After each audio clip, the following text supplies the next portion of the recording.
Chapter 1. The Bible could mean so much more to you. While my sense of humanity has gone down the drain, behind every beautiful thing, there's been some kind of pain.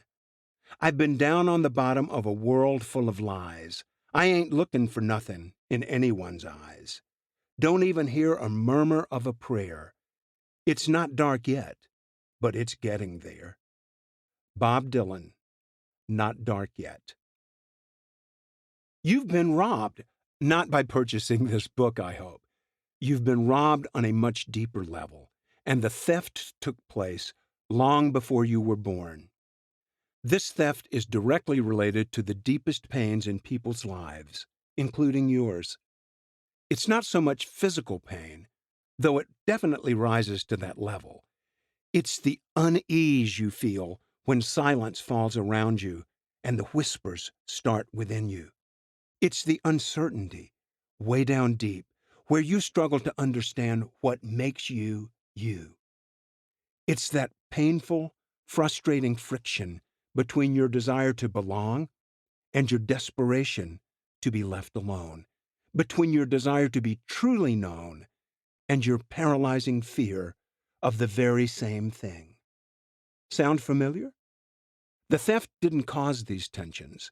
They're as old as humankind. Well, almost. We'll get to that later.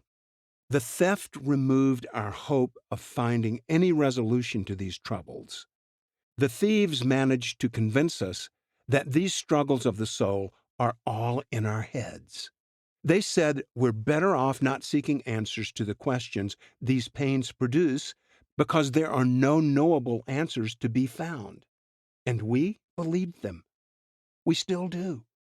As a culture, we no longer believe that we can know truth.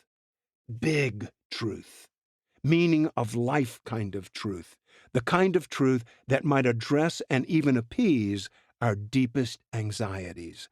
The kind of truth the Bible claims to be.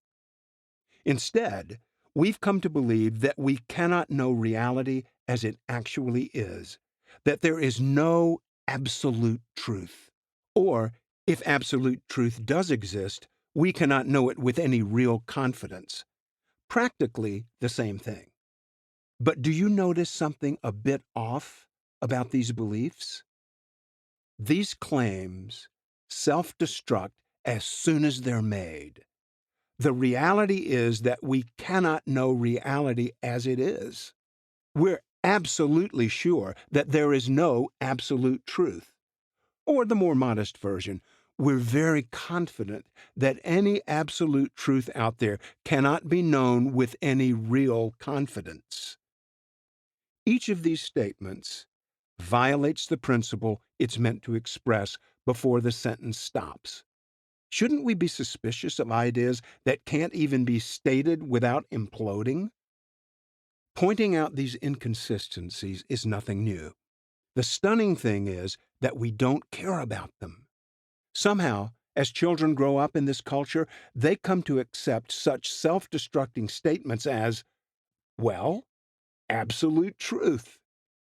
The suicidal inconsistency of these ideas doesn't seem to bother us at all. This is how we know a crime has been committed. We never accept inconsistencies when it comes to the things we care about. If someone gives us $10 but tells us he's given us $100, we don't shrug and say, well, who's to say what's true anyway? We call shenanigans on it and demand proper payment. But when someone slips us the idea that we cannot know truth and calls it truth, and we sincerely believe it, that's evidence that something is missing within us, something that would stop that philosophical transaction and at the very least say, wait, what?